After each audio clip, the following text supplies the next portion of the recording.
quality over quantity, right? This year's All England is possibly the worst since 2018. Better mental conditioning, game strategy. Come on, we are producers of palm oil. So how can there be, shortage?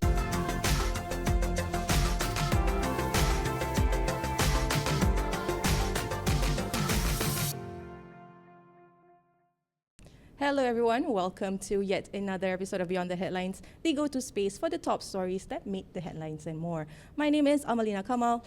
And I'm Hazwin Hassan. Today we've got a packed episode for you covering two things that Malaysians are passionate about: our wallets and the badminton team. Indeed, and with Raya is just around the corner, many of us are preparing for festive shopping. But let's be honest, prices tend to climb, making it harder for families to stretch their ringgit. Exactly. And while the government has introduced price control measures and subsidy programs, are they enough to keep essential items and goods affordable? And if prices do spike unfairly, what can consumers do? So to help explain this, we have joining us today in the studio Federation of Malaysian Consumers Associations, FOMCA's Datuk Indrani Thuraisingham, to break down what safeguards are in place and what consumers can do to protect themselves from price manipulation. Datuk, welcome to the show. Thank you very much, and a good day to all of you. Thank you. Thank Good you. day to you. Good day to you. Yeah. And later in the show, we're shifting gears to discuss Malaysia's performance at the All England Badminton Tournament. Now, it wasn't our best outing, with most of our players exiting early. And for this, of course, we have sports journalist KM Boopathy to join us and break down what went down, especially during the tournament itself. Welcome, Boopathy, to Beyond the Headlines. Thank you. Good day to you. Thank you. I'm actually very interested to talk about the second round of, our topic of interest later on, because who doesn't love badminton, right? We grew up, playing badminton. Maybe we don't play it professionally, but it's just part of Malaysian culture. It is indeed, Mm-hmm. yeah. But Amalina, before we get too ahead of ourselves, we've got plenty to discuss, I know. But let's just start first with the price hikes and what consumers can do. So I want to start off with Datuk Indrani first. The festive price hikes and how we can shop smarter, how consumers can shop smarter this time around. So with Raya just around the corner, and we know that Malaysians are feeling the pinch, how can consumers stretch their ringgit despite inflation and high festive spending? Yeah, Azwin, I think firstly, from the consumer point of view, I would say that, budgeting, wisely and planning in terms of, especially during the Hari Raya festive season, that would be, something that would be very prudent for every Malaysian consumer. And this would actually lead to disciplined spending. That, I would say, is the first thing that I would advise consumers to do. Secondly would be, I would say, prioritize the needs of the family. What do you need most urgently? Right. Is it a fresh pair of clothing, or is it food that you would like to share with your family? Is it Duit Raya? So I think need to prioritize. Or is it a new mobile phone, for everyone in the family? Because I've seen advertisements, I've seen movies showing, where children get mobile phones and tablets for their Raya. Right. Is that something that is wise at this point in time? And thirdly, I would say, also then looking at, shopping smartly. Do your price comparison. Just don't go to the most convenient, store that is nearest to you. Do a little bit of window shopping, and then do your price comparison, and then buy when you know that there is a sale or a promotion. And fourthly, especially if you're talking about the festive season, you always need decorations, And it's not necessary that you have to always buy on an annual basis new decorations. You can actually update decorations. You can actually reuse some of them and perhaps make your own one. So do it yourself as well. And this would also, I guess, ensure a little bit of closeness among the family members when you sit and do decorations together, hanging them all together rather than just buying them off the shelves. So I would say these are some of the ways that Malaysians, should be able to stretch their ringgit if they prudently, do this, these approaches. Okay. Well, when we talk about price hikes, right, it does happen ahead of, every festive season, and the government will look into what sort of items they can control way beyond before that. And when we talk about this, we want to talk about the essential food items, of course, like eggs, rice, oil, and things like that. So coconut milk is also one of the items that are very heavily looked into, especially for this coming Hari Raya period. But are there any unfair pricing that FOMCA has been noticing of late that you really want the government to look into? Well, I mean, when we had the rationalization of the diesel subsidy, there was a price hike. A lot of consumers actually complained to us that, although the government assured consumers that, the rationalization, initiative will not impact on food items and so on, because the logistical companies were actually exempted from the diesel rationalization, but we still saw certain errant traders or businesses using it as an excuse to raise prices. So we did actually channel these complaints to the Ministry of Domestic Trade and Cost of Living department, and so we usually monitor, and from time to time we do keep in touch with the ministry to inform them that if there are some unwarranted price hikes, especially from an industry, because the day to day we usually ask them to channel it to the ministry itself. But if we find that there is a particular industry that is actually raising prices for their services or products using these excuses, either the festive season or giving some other excuses, then we do then raise this issue with the ministry. I mean, you're talking about these are some of the safeguard rules that you are practicing at the moment, right? Yeah, because of course you have the price control and Anti-profiteering. the Anti-Profiteering Act of 2011. Right. We have the Control of Supplies Act that ensures no shortage of products, where the government ensures that either through importation or through stockpiling that there is enough products on the shelves of the of the supermarkets or any markets. So there are already laws in place. It's a matter of monitoring, surveillance, and also enforcement. Right. Yeah. On that, right, is enforcement actually strong enough over the years that you've witnessed? Because usually it's like you report first, then the actions will come later. But we do have that act, as you mentioned, to govern everything. But do you think enforcement in terms of the checkings are done enough? Okay, so Emelina, I think of course there is enforcement that's being done, but there is always room for improvement. That's what I would say.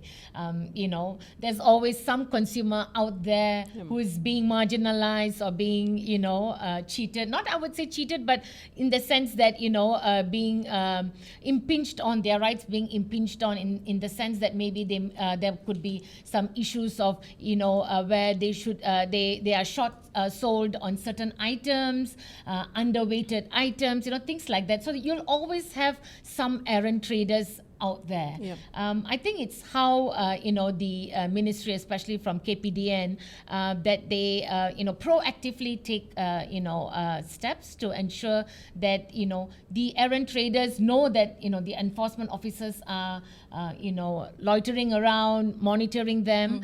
If I'm not mistaken, the minister just I think I would say yesterday actually informed us that there would be enforcement officers in all farmer markets, in the public markets, supermarkets, as well as in some of the public areas, so that to ensure that the errant traders comply with these price control mechanisms and schemes that are in place.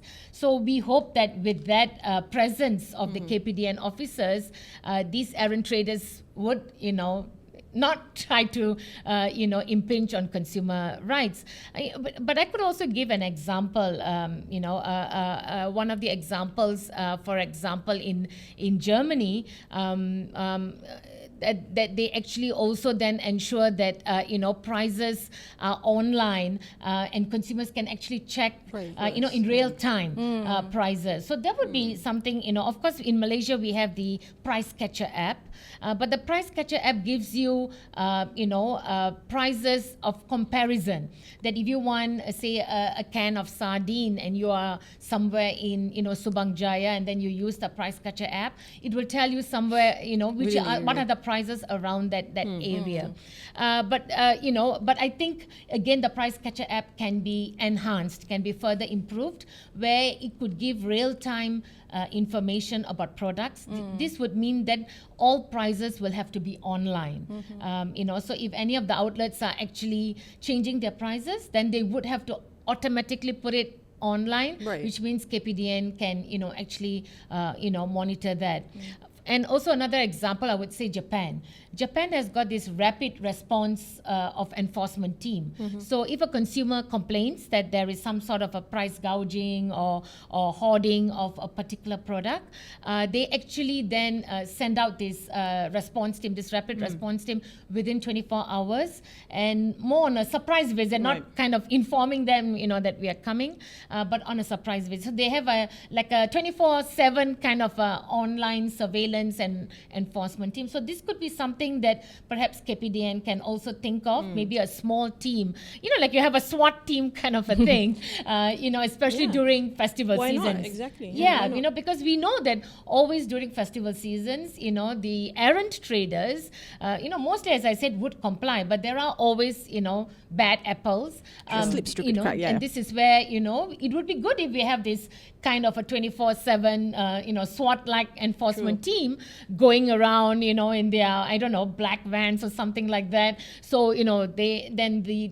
traders are, made sure to comply with whatever laws and regulations that are already in place. But Datuk, I want to touch on, because you talked about how KPDN can be more proactive, and as enforcement, they should be acting on complaints, right? So I want to draw your attention to this story that we put out earlier in the month, earlier in the month of fasting. There was a cooking oil crisis being reported in Johor Bahru, where even the bottled palm oil was in shortage, not just the 1 kg packet palm oil. But then shortly after that came out, and that story did pretty well actually, but shortly after that story came out, KPDN said, well, there's actually no cause for panic, because that's just a few supermarkets. It's a very isolated, localized problem. Are they playing it down? Or is it true? Yeah, well, I know, I think the minister also made a statement just yesterday saying that, trying to incentivize companies who are selling this bottled cooking oil, palm oil, to incentivize them to ensure that there is enough, supply. Come on, we are producers of palm oil. Right. So how can there be, shortage, yeah. So I think there has to be ways. As I said, KPDN is doing a good job, but there will always be pockets of, consumers who are underserved, and I think it's the role of consumers. It's the role of consumers to also report on these instances as well. If there are shortages, then it's the role of the consumers to inform either the consumer organization or KPDN. They have in different states, they have state-based KPDN, chapters. They have even district level officers as well. So, to kind of report on these kind of instances where there are shortage. So I think, when the government says that these are isolated incidents, it's the people who have to come out and say, no, it's also in my area. No, it's also in my area. But if it's only in 1 or 2 incidents, people don't report, then the government says, oh no, these are isolated incidents. So the more the people report, then government realizes that no, we need to seriously look into these areas. So I always encourage whenever I give my talks, I always encourage consumers, how small your complaint is, please do report. Please do make your complaint. Right. Even if it's 50 ringgit or 20 ringgit, it's your right as a consumer to either get compensation or a refund. So irrespective of how small the amount is, how difficult for you to go online or lodge your report, please do it, because it's based on complaints. We can make changes, policy changes, business practices changes, even consumer behavior changes, right? So I think with complaints, a lot can be done. Okay. Well, at least on the ministry side, right, they did say that they are introducing targeted interventions, including a special incentive that will be offered out to companies packaging palm oils in bottled packagings and basically to ensure stability of all this food that are being, traded. Do you think that is like a good affirmation? Yeah, definitely. As I mentioned earlier, definitely that's one of the roles I think the government is ensuring, that basic essential items like cooking oil, rice. I mean, these are the items which are under the the supplies of the Control of Supplies Act of 1961, and then we have the Price Control and Anti-Profiteering Act, and then we also have the the festive season maximum price control, where usually during festival seasons the ministry adds on certain essential items as well to be price controlled, say for perhaps about 2 weeks. And if I'm not mistaken, the current festive season price control is starting from the 24th of Correct. March till I think about the 7th of April. So Right. for that 15 days, and so you have these added items. The ones that are always all time price control are usually the face masks. That was because of the pandemic. You have then the wheat flour, you have the rice, you have the cooking oil, LPG, sugar. These are the very basic items. Although sugar, again, because of the if you look at the issue of obesity, so that's why whenever the government raises the price, I think from the consumer movement's point of view, we are in agreement, because I think we need to reduce the level of consumption of our sugar. But at the moment now, it's still under price control, So I think the government is taking initiatives under this maximum, price control for the festive season, where you have a lot of items which are, under price control for these 2 weeks. So I think relatively for the ordinary consumers who are celebrating Hari Raya, I think, they would be able to, I would say manage, and again, let's, as I said, do it yourself. One of the earlier, Hazwin, when you asked me about, what are some of the measures, I would say do it yourself. Yes, there's a lot of pre-prepared lau and all that which you can buy, But what happened to us now cooking at home?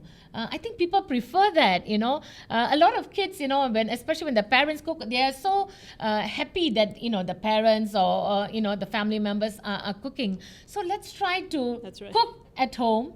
That's another way of reducing cost and also fostering Budgeting. family, cohesiveness, So I would say these are some of the ways, that we'll have to make sure that, especially this Raya, use it as an opportunity, because of course you have all these Ramadan bazaars that make it much more easier.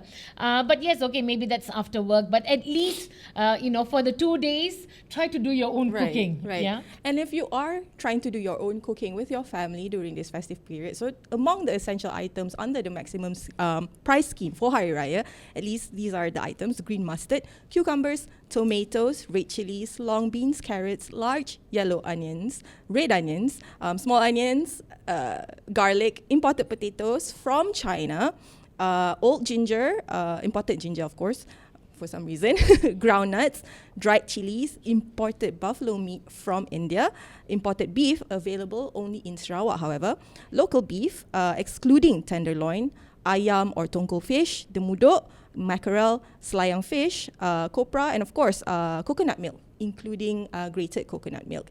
The 4 new items that have been added this year was the small Indian red onions, as well as the carrots and coconut milk. So yeah. Yeah, well, as someone who meal preps all the time, I couldn't agree with you more. I definitely agree, I would love to see more people being able to cook at home and prepare their own meals. Because it does add up. You go to the bazaar, if you do go to the bazaars frequently, let's say you go at least twice a week, it can add up, really. No, I do It's agree. not cheap anymore. It's not. The last time I actually went to the bazaar, it actually cost me about 100 ringgit just to buy like a proper meal for a family of 6. I mean, this includes the actual meal, the dessert. And that's just it. And the drinks and The drinks is not even individual. It's like you buy 1-2 bungkus for everybody to share, things like that. Yeah, it is. But on the flip side, actually, some traders, at least from their point of view, they're reporting a drop in sales. We've got roti john sales plunging at Ramadan bazaars because there's not as many people coming. That's a good sign, right? Yes, definitely. But I see more and more Ramadan bazaars. I mean, as I said, in a way, it's good because especially for working parents, you're not able to, prepare your meals just before your breakfast, after work and so on. You have to pick up your kids from school and things like that.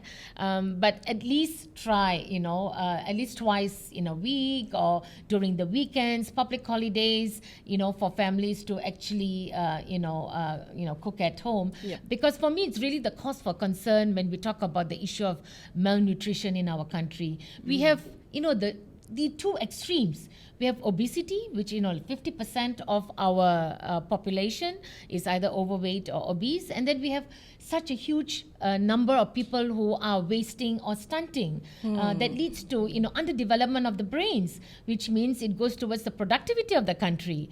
So and then so here on the other hand, you have people who are obese who at the end of the day get some of the non-communicable diseases like hypertension, cardiovascular issues and so on, which means again you are paying out more for your health care. That's right. And especially with the recent hoo-ha about medical insurance and things like that, and that's one of the reasons why there's also medical inflation. It's because of a high rates of obesity. So I would say that if we try cooking at home, because if you look at some of the products which are cheap or affordable for the ordinary consumers or for the low income consumers, it's usually the food that is unhealthy, unfortunately. I mean, I would say that even, of course, the government also has this so-called Rama sales, which is a very, very good initiative for low income, where you can buy vegetables at a lower rate. They do have it in different states, different districts. But some of the supermarkets, trying to kind of join this so-called Rahma sales, start selling pizza and burgers. So it defeats the purpose. Right. So it defeats the purpose of again having healthy food, at a lower price, but you're having unhealthy food at a lower Right. price. I just want to ask this and address, like, Boopathy, being a sports guy yourself, is health a concern for you? Are there any items that are on the grocery list that you can't do or live without if, let's say, the price go high for that? Health concerns, I mean, a lot of food we eat got a bit of health concerns actually. A healthy diet, exercise, I mean, makes it... You got to balance that. Balance. Of course, you have to avoid, I mean, sugar, high intense, what do you mean? High Fried food food. high food in fat, sugar, and salt. Yes, correct. That's those three. The food that is high in fat, sugar, and salt. Right. And even these days, even athletes, full-time athletes, we have seen cases of them getting cardiac arrest while playing badminton on the courts and all that. So After a big meal or? These are actually full-time athletes. They go through training. So it's the food now. I mean, it's very. We have to be careful on what we eat and the amount we eat. That's true. That's true. Yeah. That's And true. the other thing is definitely eating. I mean, the habit of eating late it's also It's there. all culture, right? Because we are so centered around eating. It's just part of the Malaysian culture. Yeah, isn't we it? live for food. Yeah. Anyway, going back to the whole price control aspect, right? Should actual Malaysians be worried if, let's say, this festive season, essential food items are at a low sort of quantity? For instance, let's say rice. We have a big debate about that, right? Well, I mean, the government actually has got stockpiles, rice stockpiles. Even under ASEAN, there's already an agreement among all the 10 ASEAN countries that whenever, any of the 10 countries are facing any, shortages in terms of rice, under the ASEAN agreement, that, another country can actually share their stockpiles. So I think in terms of rice, we don't have to be concerned, because there will always be that stockpile, because I think each country will have to kind of commit a certain amount, from respective from their countries in terms of how much they produce. So if there is a country among the 10 ASEAN countries saying that they have a acute shortage, then that stockpile can be actually utilized. So I think in terms of rice, we don't have to be too concerned. My main concern is about the other vegetables, and Malaysia being a rice importing country.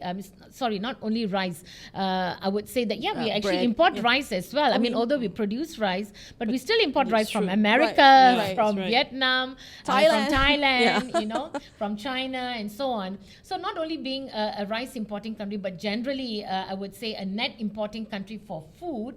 I think that's really a cause for concern. When we have so much of idle land, idle fertile land, we tend to go more towards cash crops rather than actual food crops.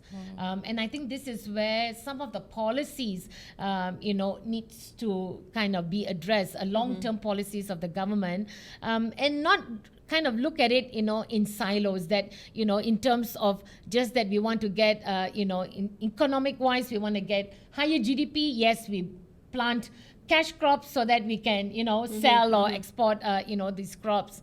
But what about then the food security of I was just the, about of to the lead to people? that. Yeah. Correct. No, because so the bigger when you picture is say that- shortage, what about looking at local resources? What about looking at local alternatives?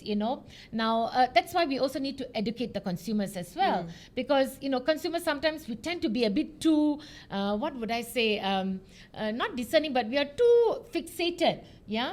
I want pineapple. Yes, I want pineapple. I don't want to eat any other fruit. Sometimes we are like children. Yeah. We're so insistent. But what about then knowing that if pineapple, say for example, if pineapple or apples which are being imported, the prices are high, then let's look at some of our local fruits which are in surplus, which we can actually rely on. So going for even local alternatives, local production.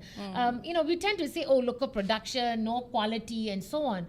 But if we as consumers, if we start demanding, hey, I will come to you if you can ensure that you're giving me good quality, affordable, product, then I will support you. Right. So I think it's a vice versa kind of thing. Right. If local producers can justify or show consumers that my products are good, equally as good as an imported product, why don't you support me? And then consumers definitely, for me, I think I've seen a lot of surveys done, among consumers, not only in Malaysia, but even in the region, where consumers actually say that they are willing to pay more if they are convinced that the businesses are genuine.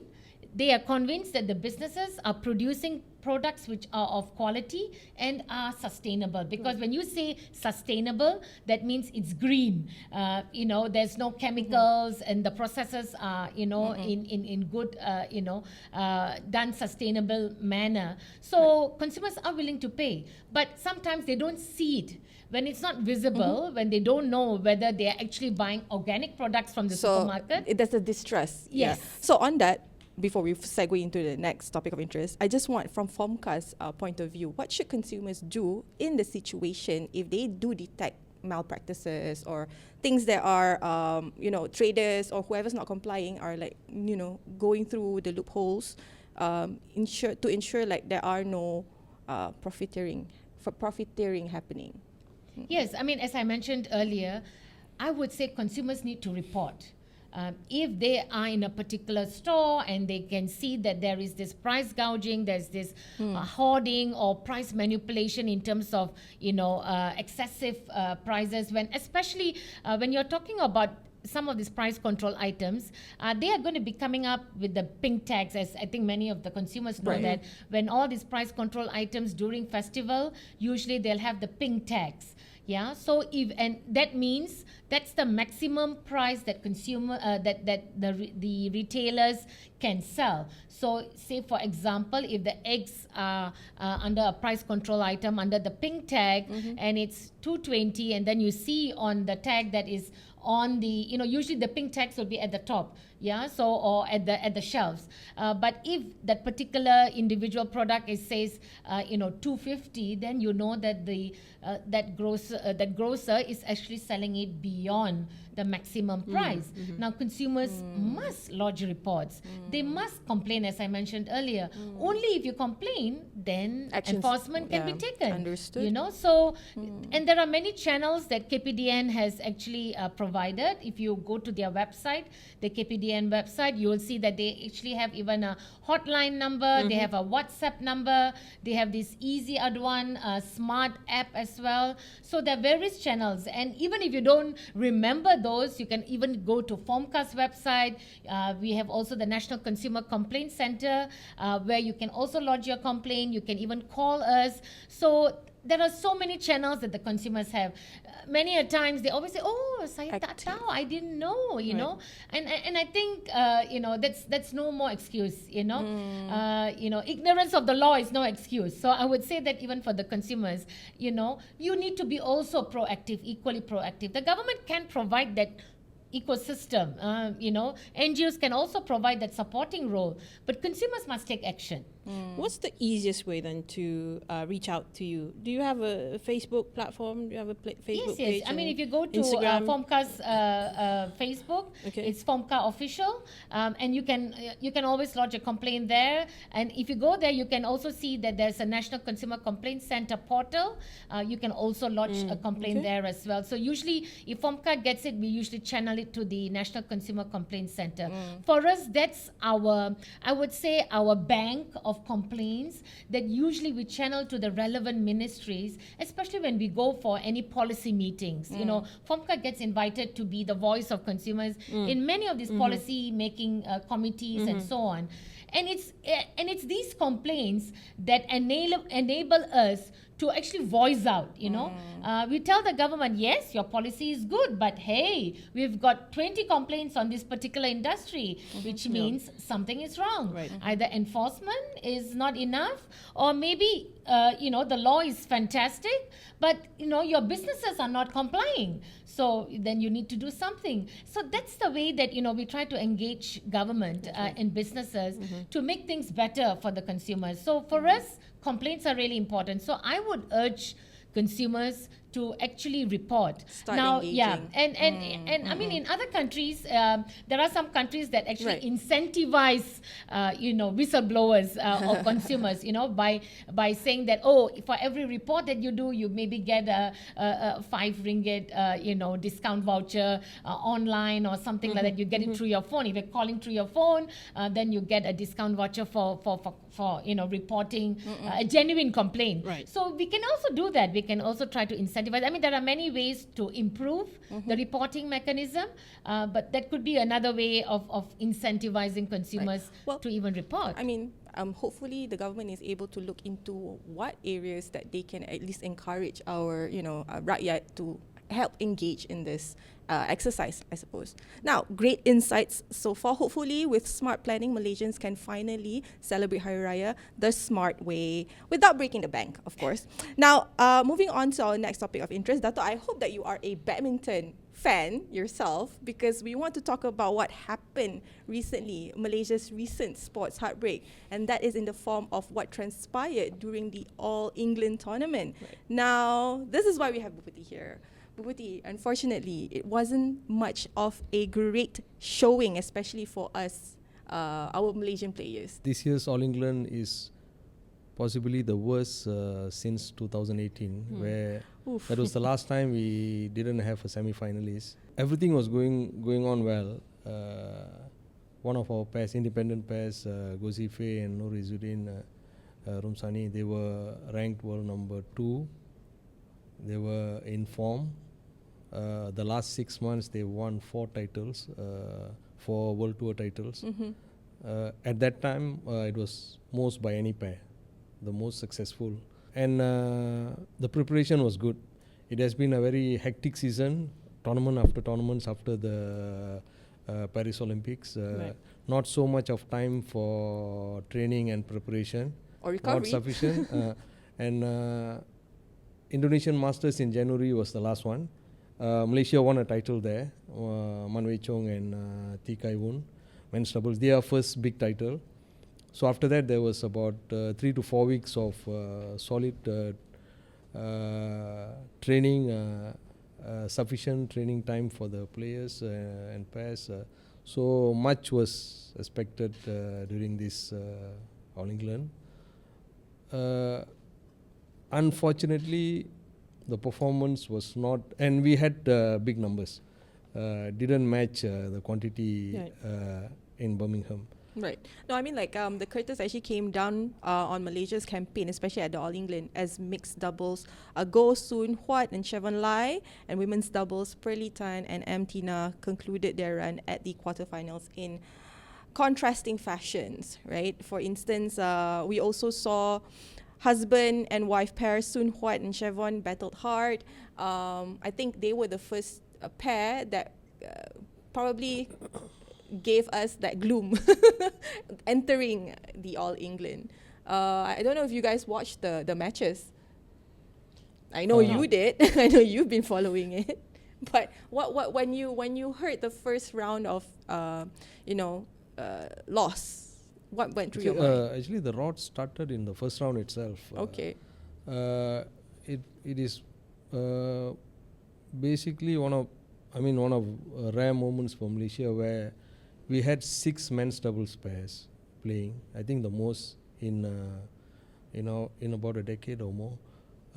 5 lost in the first round, including Aaron Chia and So Week. They were 2-time bronze medalists. They were 2022 world champions, first world champions for Malaysia. Last year's finalists. They were runners-up last year. So, despite Aaron Chia's shoulder injury, they were not expected to lose in the first round. So only Gozife and Izzuddin survived the first round. Then we had 5 mixed doubles pairs. 4 lost in the first round.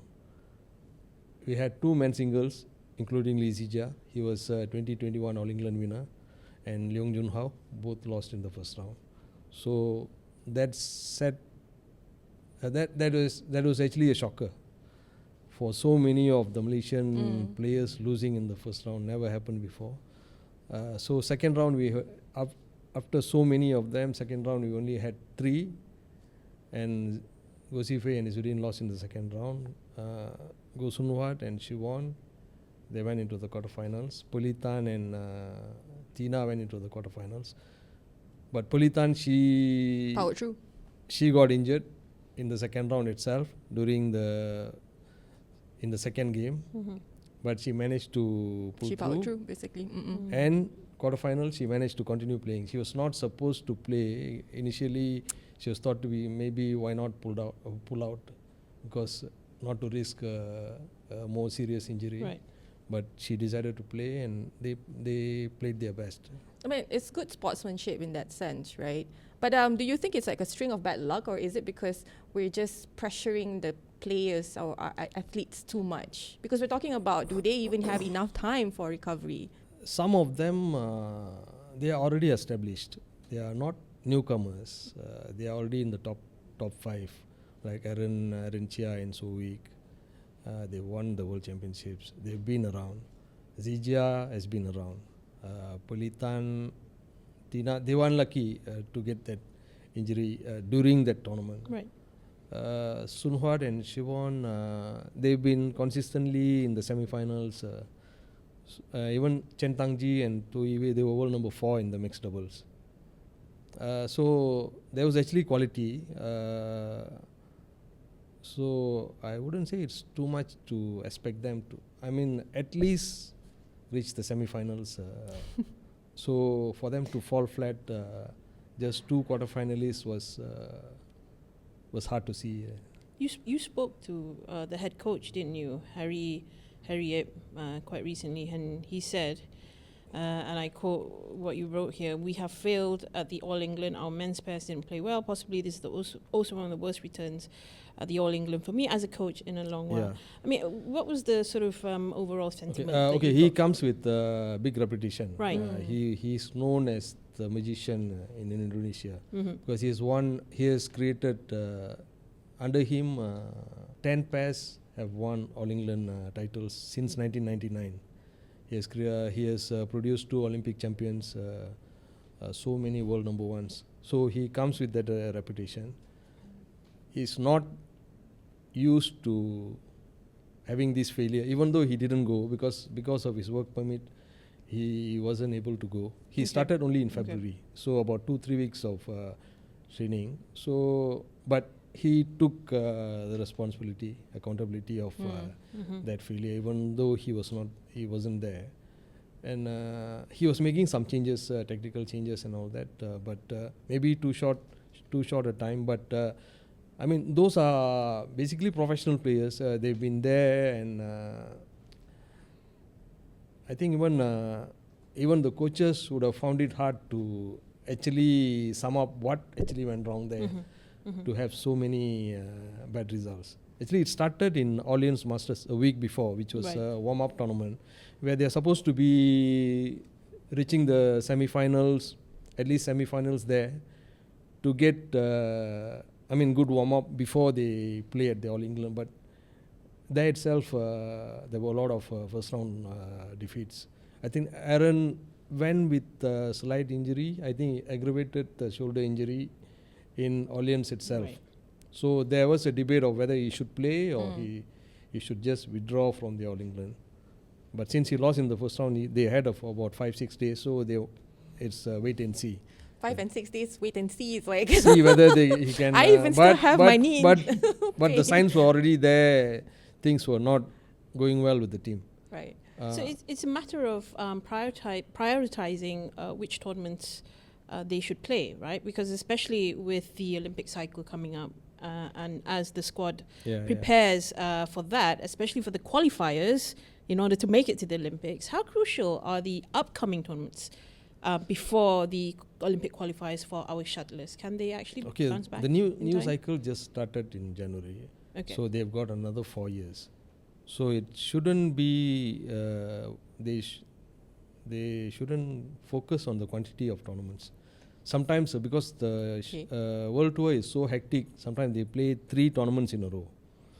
So looking at it, probably they should play just 2 tournaments and maybe 2 weeks of training. There should be a better balance between training, preparation and focusing on the tournaments. How long does one tournament take? 1 week. A week. So they go 3 in a row. So that would be almost a month, like 3 weeks. Let's say they make the final of all 3, that is full. It is basically full schedule. Yeah, definitely. It takes a lot of toll on your physically and then they get a 1 week break, maybe 2 weeks break. They are back again in another 3. So maybe the programming, they should look into the programming. They should look into their physical training aspects, whether it should be changed. There should be a review on that. Right.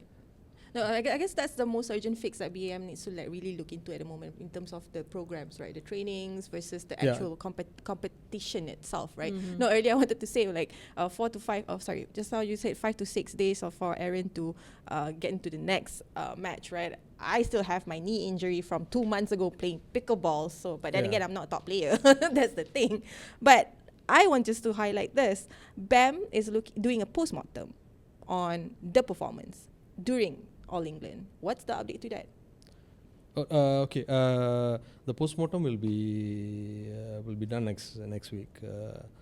So they will normally it will be based on the report from the coaches of what transpired in this European tour. From there, they will deliberate. They will look into it. So what are the things? What are the changes they can take? They can execute moving forward.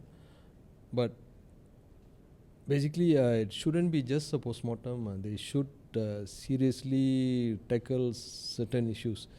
I mean, injuries are one thing that they should seriously look into, and whether the players who are carrying long injuries like Aaron, should he and Sowick, should they have a special program for them? not playing in every big tournament because Be more selective, you're saying. Yes. World Tour they have certain because as a top 10 pair they have to play. There are 4 Super 1000 tournaments compulsory and 6 750. These 10 tournaments are compulsory. If you miss it, you have to pay a fine. Right. But you can still pick and choose the other tournaments. So it shouldn't be so hectic for them. The tournament schedule should be planned because Olympics is 4 years away. Right. And the qualifying starts only in the middle of 2027. So you've got all the time to prepare your players. Then you start your exact planning. Right. On that, I just want to highlight, because you did mention those who withdraw need to pay a fine, right? So in the case of Lee Zijia, he did have to pay a fine. But can you give a little bit of context on that? And because a lot of people are trying to wonder, like, they understand that Zijia is an independent player, but how can they Zijia's team coordinate better with our national sort of troop here to ensure that when Malaysia goes for world tournaments like this, Malaysia's standings is not affected? Okay. As a professional player, they have their own setup. They've got their own coaches, physical trainer, physiotherapists. They've got their own program. BAM, the national setup, they have got their own setup. Right. It is complete. They are more complete than the independent players. It actually works. It works fine. I would say Lee Zijia will benefit more by joining BAM for training, because he's alone and not many top men's singles players out there as independent players. So this is something for him to probably discuss and maybe have match plays, weekly match plays. This could be another solution. Yeah, another solution they can actually discuss during the post-mortem, probably approach and for the benefit of both sides. True. Okay. We're talking about from the spectators' point of view, or at least the Malaysians who are watching, looking into, because obviously many might not necessarily understand that behind the scenes, or they are actually training, one is actually training individually and then the rest is actually following BM's program.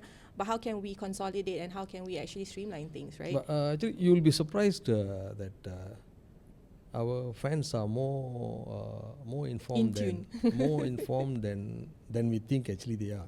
They know very well how Lee Zijia's training is. They follow. They know the system quite well, and but obviously, if there is a collaboration, I mean, fans will be more than happy if it brings better results. But they won't, because they have different training regime, different coaches.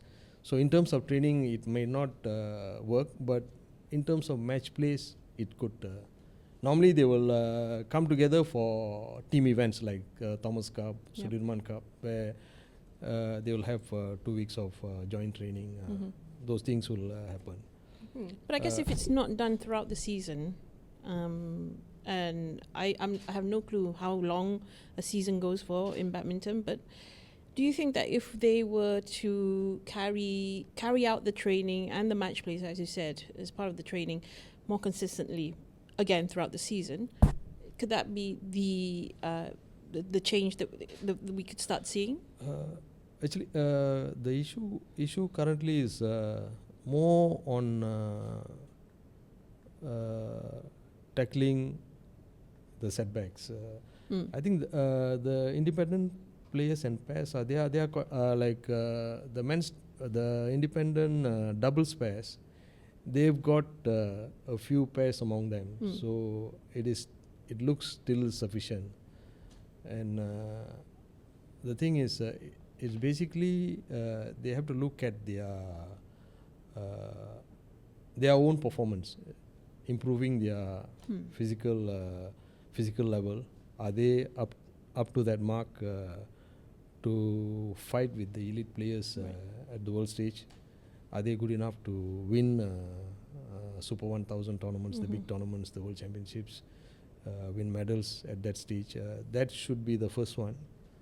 And obviously the injury issues. It is popping up quite regularly. So probably they have to look into their physical program, physical conditioning and training program. Whether it is there any area, grey areas they might have to tackle and solve it. Do you think currently they are playing too many tournaments back to back, perhaps? After the Olympics, they were playing a lot of tournaments. Like Polly and Tina, they were playing quite a bit of tournaments, and until at some stage they said they are just too tired, too exhausted to just keep on playing like that.